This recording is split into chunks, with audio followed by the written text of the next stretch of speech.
Hi, I'm Lynn Sharp, and this is my project about ancient Chinese pottery. In class, we have been researching people, places, and things in history. This is our timeline about ancient Chinese pottery.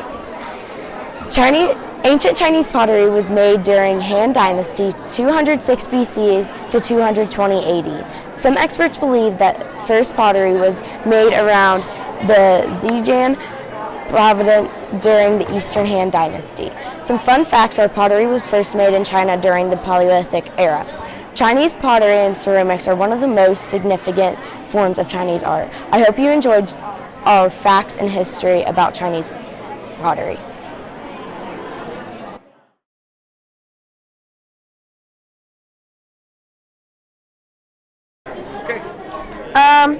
So my Greek god is Poseidon, and as the god of earthquakes in the sea, Poseidon was important because he gave us water, and without water, people can't live.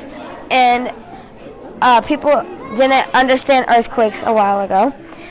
Well, the Greeks didn't understand earthquakes. And my golden rectangle is in between my columns, the bottom, the sides, the whole entire roof.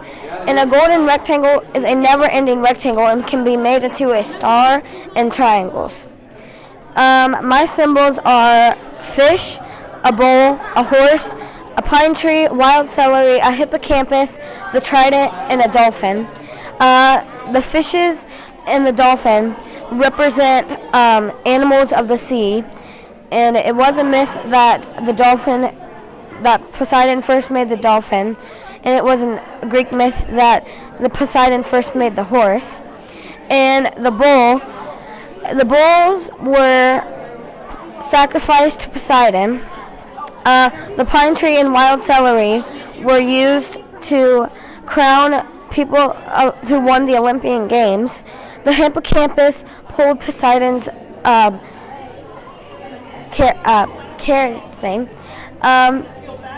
His trident is his whole power. It holds all of his power. The hippocampus pulls his chariot.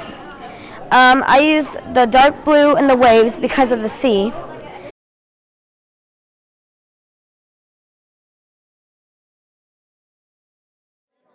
Hades was important to the Greeks because he gave the souls another chance to live in the afterlife. I use the golden rectangle in my temple because it means beauty and perfection, and so I made sure everything is almost exactly the same, from the fans to how the vines look and how everything's equal.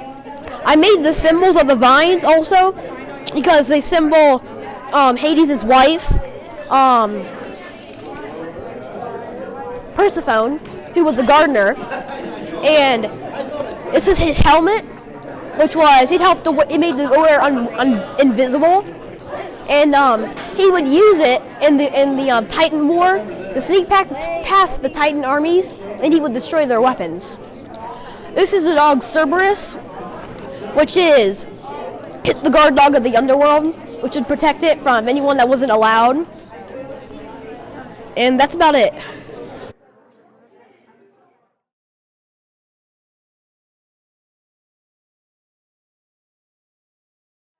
Hi, I'm Mrs. Hawkins, and I'm here to tell you about my archaeology project that I did with Mrs. Folkerth and Mrs. Wyrick and Mr. Coberly for 6th grade. What happened is I took a workshop that was about Indian mounds over the summer. It was about Hopewell earthworks, and we were tossing around ideas of project-based learning, and this kind of, people said it would be a good idea. So I didn't really actually start that idea, but then once it started rolling on its own, then it turned out to be a pretty good project.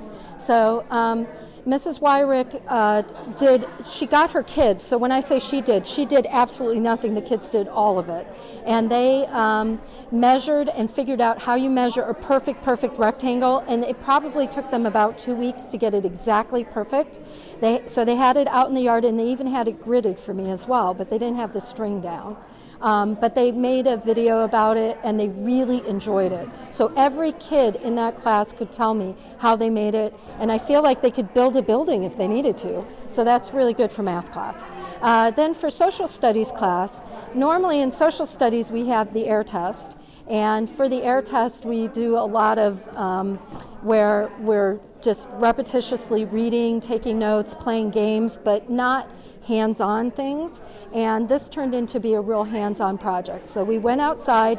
At first, the kids did not like it. They didn't like to dig or get dirty. But within 10 minutes, every single class came to love it a lot. Every single kid, I can tell you, really, really enjoyed it. So we dug for 3 whole days. So this would be 3 whole class periods, about 35 minutes per session. The kids cleared the area themselves.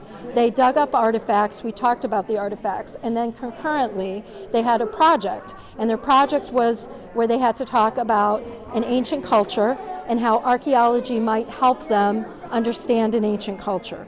So the kids looked up things about China, about Egypt, about Mesopotamia, about the Indus Valley, about underwater archaeology, about the school, just anything that struck their interest. And then they pursued that and they learned about that, and we spent the same amount of time that I would have spent teaching historical skills, we spent that time doing this instead.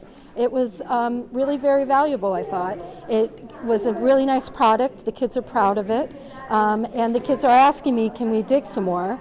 I'm closing it down because it's winter. That's what real archaeologists do. But I feel like I can take them to camp and they're going to enjoy that part of camp. So it's been really a great experience. I've enjoyed it very much. And I have to say I was a naysayer to start the whole process. So it's been great.